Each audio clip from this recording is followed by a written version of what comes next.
नमस्कार, देवभूमि समाचार में आपका स्वागत है। आपके साथ मैं रीना झा बालियान। खबरों का रुख करेंगे, लेकिन उससे पहले एक नजर डालते हैं इस वक्त की हेडलाइंस पर। देसी पहाड़ी के मुद्दे पर मंत्री प्रेमचंद अग्रवाल को सीएम धामी की फटकार। कहा, उत्तराखंड की एकता से नहीं होने देंगे खिलवाड़। भड़काऊ बयानों पर किसी भी मंत्री, सांसद, विधायक को नहीं बख्शेगी सरकार।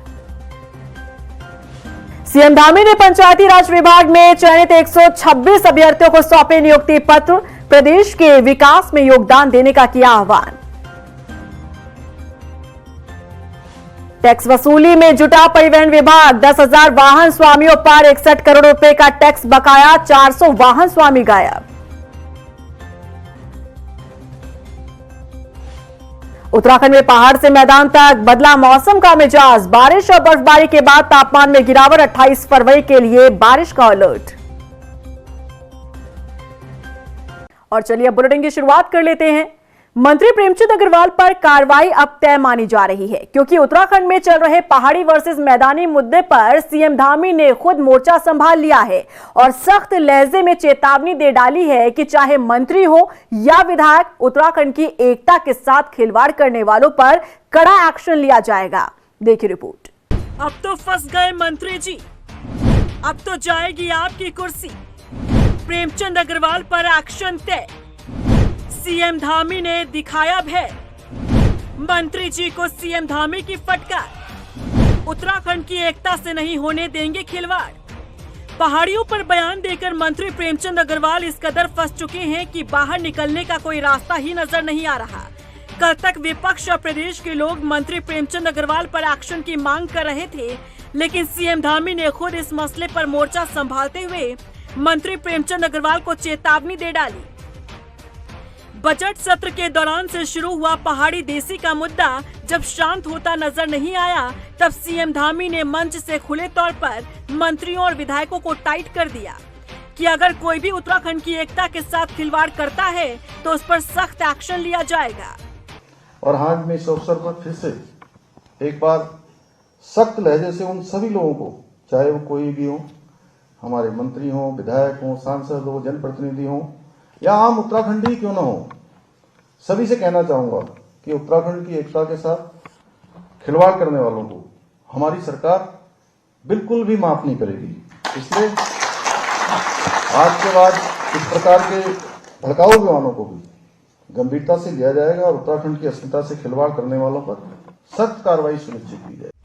सीएम धामी का ये बयान ऐसे समय पर आया है जब पहाड़ी देसी के मुद्दे पर सियासत जोरों पर है। मंत्री प्रेमचंद अग्रवाल के दिए बयान ने सरकार और संगठन को असहज कर दिया है। मंत्री प्रेमचंद अग्रवाल पर फिलहाल एक्शन तो नहीं लिया गया, लेकिन संगठन से जब इस पर सवाल पूछा गया तो हाईकमान पर बात डालते हुए सवाल को ही टाल दिया गया। लेकिन सूबे में जब ये मामला तूल पकड़ने लगा, तब सीएम धामी ने खुद मंत्री प्रेमचंद अग्रवाल को सख्त कार्रवाई की चेतावनी दे डाली।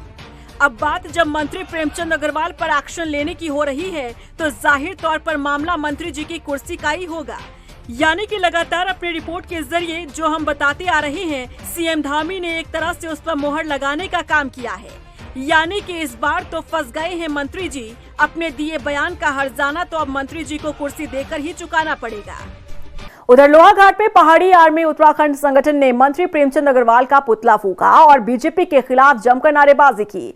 प्रदर्शन कर रहे लोगों ने आरोप लगाया कि बीजेपी पहाड़ विरोधी पार्टी है। उनका कहना है कि प्रदेश सरकार ने यूसीसी में लिव इन रिलेशनशिप के प्रावधान को रखकर उत्तराखंड की संस्कृति को बिगाड़ने का काम किया है। पहाड़ियों के लिए अशब्द नहीं बोले, बल्कि अपने लिए गड्ढा खोदा है, अपने लिए चिता तैयार कर रखी है और अपने समर्थकों के साथ बोझा बिस्तरा लेकर बाहर भगाने के लिए तैयारी कर रखी है। और जो इस बयानों का समर्थन करेगा, उन सबको इस राज्य से हम भगाएंगे। इस प्रण के साथ हम ये यात्रा कर रहे हैं। देखिए, हर नुक्कड़ चौराहे पे, हर छोटे छोटे कस्बों पे हम इसका पुतला फूकेंगे। जो इनके सहयोग कर रहे हैं उनका भी पुतला फूकेंगे। और हम इनको साफ बता देना चाहते हैं, इस राज्य में हमारी भाषा, हमारी बोली, हमारी संस्कृति, हमारे तीज त्योहार मनाए जाएंगे। बाहर के लोग इस मंशा से इस राज्य में रह रहे हैं कि वहाँ उनके लोगों के नियम कानून यहाँ चलेंगे, कदापि बर्दाश्त नहीं किए जाएंगे। जहां एक तरफ उत्तराखंड में क्षेत्रवाद पर सियासत जारी है, तो वहीं वन मंत्री सुबोध उनियाल ने उनियालों को बिहार का बताने वाले बयान पर सफाई पेश की है। उन्होंने कहा कि कहीं राजस्थान, मध्य प्रदेश और अन्य राज्यों से आने वाले लोगों ने उत्तराखंड को बसाया है। साथ ही उन्होंने जनजातीय लोगों को ही उत्तराखंड की मूल निवासी बताया। ये भी कहा कि हम सब लोग जो उत्तराखंड में रह रहे हैं, चाहे वो कोई भी जाति के लोग हो, जनजाति के लोग ही यहाँ के वास्तविक असली यहाँ के मूल निवासी है। बाकी लोग कहीं ना कहीं से माइग्रेट होकर आए हैं। तो उसी के बारे में हमने कहा था, हम लोग बिहार से आए हैं, ऑलमोस्ट सारे ठाकुर राजस्थान से आए हैं, कुछ लोग बंगाल से आए हैं, कुछ लोग महाराष्ट्र और गुजरात से आए हुए हैं, कुछ साउथ से आए हैं। तो ये तो यहाँ के इतिहास में, अगर आप जाइए इतिहास पढ़ लीजिए, जो गढ़वाल का इतिहास में आपको काफी चीजें मिल जाएंगी। तो इसको लेकर के राजनीतिक जो लोग राजनीतिक तौर पर रोटियां सेकने का प्रयास कर रहे हैं और राज्य का वातावरण खराब कर रहे हैं, मेरा तो ये मानना है कि इनके खिलाफ बहुत सख्त से सख्त कार्रवाई की जानी चाहिए। वहीं पहाड़ मैदान के मुद्दे पर कांग्रेस विधायक लखपत बुटोला ने एक बार फिर से सवाल उठाए हैं। उन्होंने मंत्री प्रेमचंद अग्रवाल से सार्वजनिक तौर पर माफी मांगने की मांग की है। साथ ही उन्होंने कहा कि विधानसभा के बजट सत्र में बद्रीनाथ विधानसभा को दरकिनार किया गया। इतना ही नहीं, विधायक लखपत बुटोला ने चारधाम यात्रा में चलने वाले घोड़े खच्चरों का टेंडर जम्मू कश्मीर के व्यापारियों को सौंपने का भी विरोध जताया है। विधानसभा के अंदर जो आचरण हुआ है, उस आचरण से जो लोग आहत हुए हैं, जो लोगों के दर्द छलका, जो पीड़ा छलकी है, उस पर कई तरह की प्रतिक्रिया आ रही है। मैं स्पष्ट कर दूं कि जो उत्तराखंड का मूल स्वरूप है वो पहाड़ियत को लेके बना है, पहाड़ी सोच के लिए ये राज्य बना है, पहाड़ी अवधारणा के लिए राज्य बना। उसमें कहीं कोई सोचने वाली बात ही नहीं। और हम बहुत संवेदनशील राज्य से आते हैं, और उस राज्य में भी हम उस जनपद से आते हैं जो चाइना से लगा हुआ, जहां विकास कोसों दूर है। राजधानी देहरादून में मुख्यमंत्री पुष्कर सिंह धामी ने पंचायती राज विभाग में चयनित 126 नवनियुक्त ग्राम पंचायत विकास अधिकारियों को नियुक्ति पत्र बांटे। इस मौके पर मुख्यमंत्री धामी ने बताया कि प्रदेश में पिछले 3 सालों में करीब 20,000 से ज्यादा युवाओं को सरकारी सेवाओं में नौकरी मिली है। वहीं सीएम धामी ने सभी अभ्यर्थियों को बधाई देते हुए कहा कि उन्हें उम्मीद है कि नवनियुक्त अधिकारी लोकतंत्र की सबसे महत्वपूर्ण इकाई ग्राम पंचायत का अंग बनकर गाँव के समग्र विकास को सुनिश्चित करने की दिशा में कार्य करेंगे। पंचायती राज विकास विभाग में ग्राम पंचायत विकास अधिकारी के पद पर नियुक्त होने वाले सभी 126 अभ्यर्थियों को हार्दिक बधाई देता हूं, शुभकामनाएं देता हूं। और आज का ये दिन आप सबके जीवन में एक नया अध्याय लेकर आया है। एक नई शुरुआत आप सबकी आज से प्रारंभ हो रही है। आज से आप सभी लोग लोकतंत्र की सबसे महत्वपूर्ण इकाई ग्राम पंचायत के अभिन्न अंग बनकर सभी गांवों के समग्र विकास को सुनिश्चित करने की दिशा में कार्य करेंगे। उत्तराखंड कांग्रेस में फूट इस कदर है कि पार्टी के नेता मीडिया के सामने भी आपस में उलझने से बाज नहीं आ रहे। कांग्रेस के नेता प्रेस कॉन्फ्रेंस में भी एक दूसरे पर छींटाकशी करते हुए नजर आ रहे हैं। अब उत्तराखंड कांग्रेस की बागडोर संभालने वाले करण महारा से सीधा सवाल है कि अध्यक्ष जी, ऐसे कैसे चलेगी कांग्रेस? ये क्या हो रहा है अध्यक्ष जी? कांग्रेस में क्या चल रहा है महाराज साहब? मीडिया के सामने कांग्रेस नेताओं में तकरार, नेताओं के बीच क्यों नहीं बन रही बात? अध्यक्ष जी, ऐसे कैसे चलेगी कांग्रेस? हम आपको ज्यादा कुछ बताएं उससे पहले आप ये वीडियो देखिए।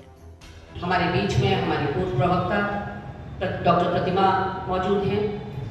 मैं माननीय PS राणा जी से निवेदन करूंगी कि प्रेस वार्ता को संबोधित करें। जानकारी होनी चाहिए, ऑफिस में बैठ रहे हैं,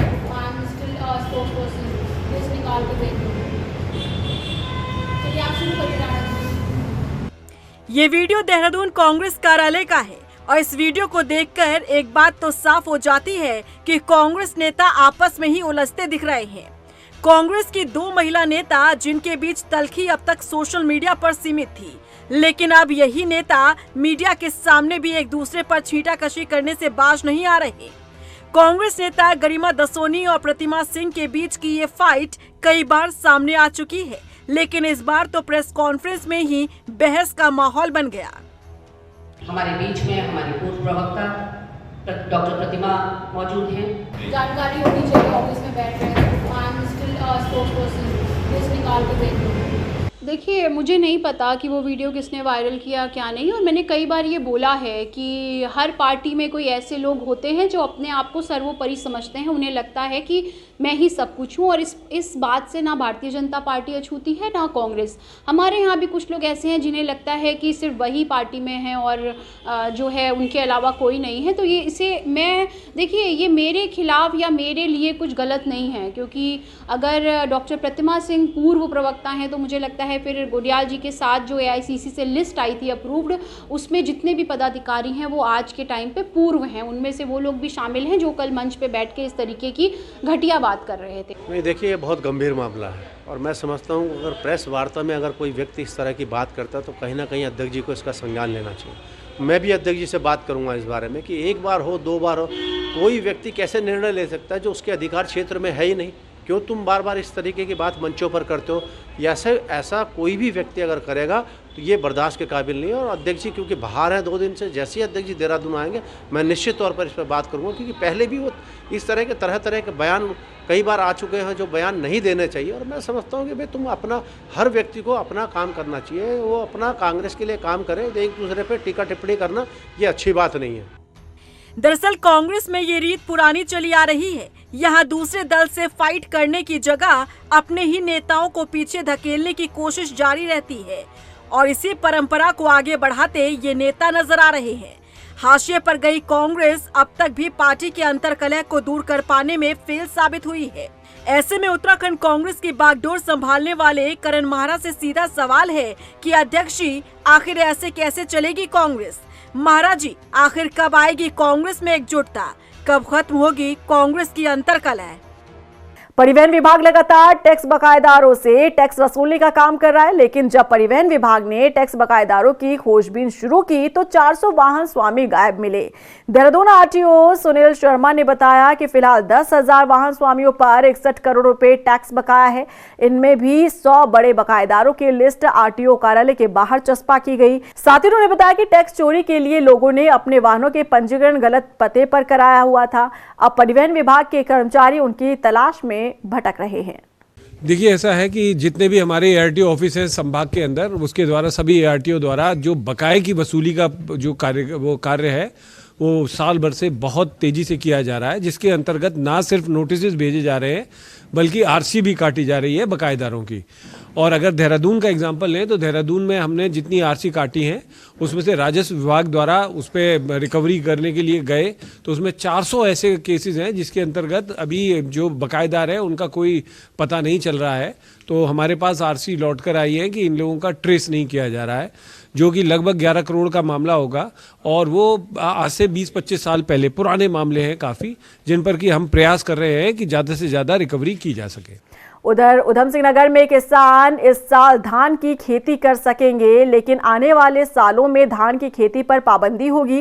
दरअसल उधम सिंह नगर में ग्राउंड वाटर लगातार गिरता जा रहा है। जल संकट को देखते हुए जिलाधिकारी ने इस साल की धान की खेती करने में रोक लगाई थी। हालांकि किसानों के विरोध के चलते CM धामी ने इस साल किसानों को धान की फसल लगाने की छूट दी और इस फैसले का स्वागत क्षेत्रीय विधायक अरविंद पांडे ने भी किया। कुछ कृषकों द्वारा इस आशय की आपत्ति की गई कि कुछ क्षेत्रों में वो वैकल्पिक धान लगाने में असमर्थ हैं। तो इसी के क्रम में मुख्यमंत्री जी के ये आदेश हुए हैं और जिले मुख्यालय से भी हमें आदेश मिले हैं कि केवल 31 मार्च 2025 तक की अनुमति इसमें दी जाएगी, और वो भी इस आशय के साथ कि जो भी व्यक्ति वैकल्पिक फसल लगाने में वैकल्पिक फसल लगाने में असमर्थ है वो एक स्वहस्ताक्षरित घोषणा पत्र भी देगा, जिसमें वो बताएगा कि उसने कितने क्षेत्र में पौध लगाई है, कितने क्षेत्र में वो फसल लगाएगा। मैं इस बात को जानता हूं कि कोई सा भी आदेश अगर जो बीच सत्र में लागू किया जाए तो कहीं न कहीं लोगों का नुकसान हो जाता है। मैं इस बात का पक्षधर हूं कि प्रकृति का संरक्षण, प्रकृति का संवर्धन होना बहुत आवश्यक है, और जल की कमी दिन प्रतिदिन होती जा रही है। गर्मी का सीजन में जो चाइना धान लगाया जाता है, इसकी वजह से निश्चित ही वाटर लेवल डाउन होता है और पानी पीने की हमें कोई दिक्कत आती है। तो जो सरकार का निर्णय है कि गर्मियों के दिनों में चाइना धान नहीं लगाए जाएंगे, ये निर्णय स्वागत योग्य है। वहीं किच्छा में पूर्व दर्जा राज्य मंत्री और स्वतंत्रता संग्राम सेनानी परिवार से जुड़े कांग्रेसी नेता के साथ पुलिस द्वारा की गई अभद्रता का मामला तूल पकड़ता दिख रहा है।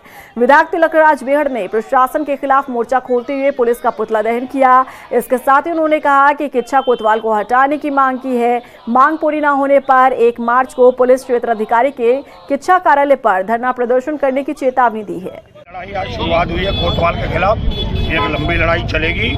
आज पुतला फूका है। 1 मार्च को हम जो है सीओ ऑफिस में बैठेंगे। 6 मार्च को हम 5 की जगह 6 मार्च को एसएसपी कार्यालय का घेराव करेंगे। उसके बाद मैं डीजीपी दफ्तर के बाहर धरना दूंगा और उसके बाद मुख्यमंत्री कार्यालय के बाहर धरना दूंगा। ये लड़ाई लंबी हम लड़ेंगे और जनता को बताएंगे कि इस किच्छा कोतवाली में आखिर क्या है कि लोग बार बार यहाँ पर पोस्टिंग कराते हैं। यहाँ लूट है, डकैती है, यहाँ पर भ्रष्टाचार का अड्डा बन चुका है। लोहाघाट में जिलाधिकारी जयवर्धन शर्मा ने 3 दिवसीय पोषण भी पढ़ाई भी कार्यशाला का शुभारंभ किया, जिसमें करीब 120 आंगनवाड़ी वर्कर्स ने हिस्सा लिया। कार्यक्रम को लेकर जिलाधिकारी ने बताया कि इसका उद्देश्य है कि आंगनवाड़ी कार्यकर्ताओं को बच्चों के समग्र विकास में उनके महत्वपूर्ण योगदान के बारे में जागरूक किया जाए ताकि शारीरिक और मानसिक विकास हो सके। जो बाल विकास विभाग की तरफ से पोषण भी और पढ़ाई भी कार्यक्रम है। बेसिकली इसमें अभी जो हमारी आंगनबाड़ी कार्यकर्ती हैं उनको 3 दिन का प्रशिक्षण दिया जा रहा है यहाँ पे। इसमें कुछ मॉड्यूल्स हम लोगों ने डिज़ाइन किए गए हैं और जो ट्रेन हमारे फैकल्टी हैं वो इनको यहाँ पे इनपुट देंगे ताकि ग्राउंड में जो ये आंगनबाड़ी कार्यकर्ती हैं वो पोषण और पढ़ाई, जो बच्चे हैं और उनकी माताएं हैं, इन दोनों को हमारी न्यूट्रिशन संबंधित और एजुकेशन और स्पेशल नीड संबंधित जो इनपुट हैं वो उनको प्रदान कर सकें। निश्चित दिल्ली भारत सरकार के द्वारा डिज़ाइन किया हुआ है एक कार्यक्रम जिसमें हम जो कुपोषण से लड़ने के विभिन्न जो तरीके हैं उन पर चर्चा करते हैं, इससे बचाव की चर्चा करते हैं और बिहेवियरल चेंज पर चर्चा करते हैं। इसके बाद जो न्यू एजुकेशन पॉलिसी 2020 आई उसके आलोक में जो नया करिकुलम फ्रेमवर्क तैयार किया गया उसकी भी यहाँ पर ट्रेनिंग और चर्चाएं की जाएंगी। और अब बात मौसम की कर लेते हैं। उत्तराखंड के लिए मौसम विभाग की भविष्यवाणी सटीक साबित हुई है। गुरुवार को प्रदेश के कई जिलों में बारिश बर्फबारी देखने को मिली। मौसम विभाग की माने तो पश्चिम विक्षोभ सक्रिय होने की वजह से देहरादून, उत्तरकाशी, टिहरी, रुद्रप्रयाग और चमोली में बारिश की संभावना जताई गई है। उधर मौसम निदेशक विक्रम सिंह ने बताया कि अधिक ऊंचाई वाले इलाकों में बर्फबारी के आसार है। ऐसे में प्रदेश के ऊंचाई वाले इलाकों में येलो अलर्ट जारी किया गया, जबकि मैदानी इलाकों में ऑरेंज अलर्ट जारी किया गया है। उत्तराखंड के लिए मौसम की बात करते हैं तो आज 27 तारीख फरवरी की है और जैसे पहले बोला भी गया था, दिए थे बुलेटिन्स वगैरह दिए गए हैं कि 27 और 28 तारीख को ये 2 दिन जो है पूरे उत्तराखंड में भी अच्छी बारिश जो है मिलने की संभावना है। तो 27 और 28 में जो एक पश्चिम विक्षोभ ये निकल रहा है वो स्ट्रॉन्ग है, एक्टिव है और उसकी वजह से आप देखेंगे कि आज 27 और कल 28 तारीख ये 2 दिन जो है ज़्यादातर जगहों में हल्की से मध्यम बारिश जो है प्रदेश में वो देखने को मिलेगी। जहाँ तक फिर भारी बारिश की बात करते हैं या वेरी हैवी स्नोफॉल की बात करते हैं तो उसमें विशेषकर अंदर के डिस्ट्रिक्ट जो हमारे उत्तरकाशी, चमोली, पिथौरागढ़, रुद्रप्रयाग और बागेश्वर है तो उनमें जो 3200 मीटर से ऊपर के जो एरियाज हैं, 3500 मीटर के आसपास के एरियाज या उससे अधिक के, तो आप वहाँ पर देखेंगे कि वेरी हैवी स्नोफॉल जो है 3500 मीटर से ऊपर जो है वो मिलेगी कुछ जगहों में। और साथ में जो हैवी स्नोफॉल है वो मैं कहूँगा कि 3200 मीटर या उसके आसपास तक के जो क्षेत्र है इन अंदर के डिस्ट्रिक्ट्स में वहाँ पर वो मिलेंगी 27 और 28 को। रुड़की में उत्तराखंड ऊर्जा आउटसोर्स श्रम संगठन ने ठेका कर्मचारियों की लंबित समस्याओं को लेकर जोरदार धरना प्रदर्शन किया।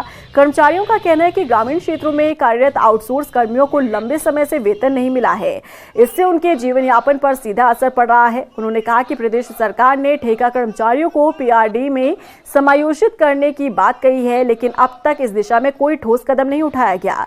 कर्मचारियों की मांग पूरी न होने तक आंदोलन की चेतावनी दी गई है। ये ठेकेदार के माध्यम से जो लाइनमैन रखे गए हैं वो लोग आए हुए हैं कि हमें तनख्वाह नहीं मिली, तो वो चीज़ें मैंने चेक करवाई गई हैं, कह रहे 6 महीने से तनख्वाह नहीं मिली। तो ऐसा नहीं है मैटर, अभी डब्ल्यूओ से बात करी गई और एक्शनों से बात कर रहे हैं। तनख्वाह दिसंबर तक सबको मिल चुकी है। बिजली घर से जुड़े आदमी हैं हम, लगभग 11 बिजली घर के आदमी हैं हरिद्वार जिले से, और ठेकेदारी प्रथा में काम कर रहे हैं लाइनमैन के रूम में। ठीक है, ये सभी कर्मचारी सब कर्मचारी कुछ आ भी नहीं पाए इमरजेंसी के कारण। और हमारी सैलरी 8-9 हजार है, लगभग काफी 15-16 साल से काम कर रहे हैं। हमारी विभाग से मांग है कि हमें विभाग के थ्रू जोड़ा जाए। संस्था बहुत चल रही है विभाग में, पीआरडी, एसएसजी, किसी से भी जोड़ा जाए। यदि नहीं भी जोड़ सकते 1% कार्य तो हम बरोबर कर रहे हैं, जो और करते हैं उनके बराबर सैलरी दी जाए हमें अकाउंट में। और इसी के साथ फिलहाल इस बुलेटिन में बस इतना ही, लेकिन चलते चलते एक नजर डालते हैं इस वक्त की हेडलाइंस पर।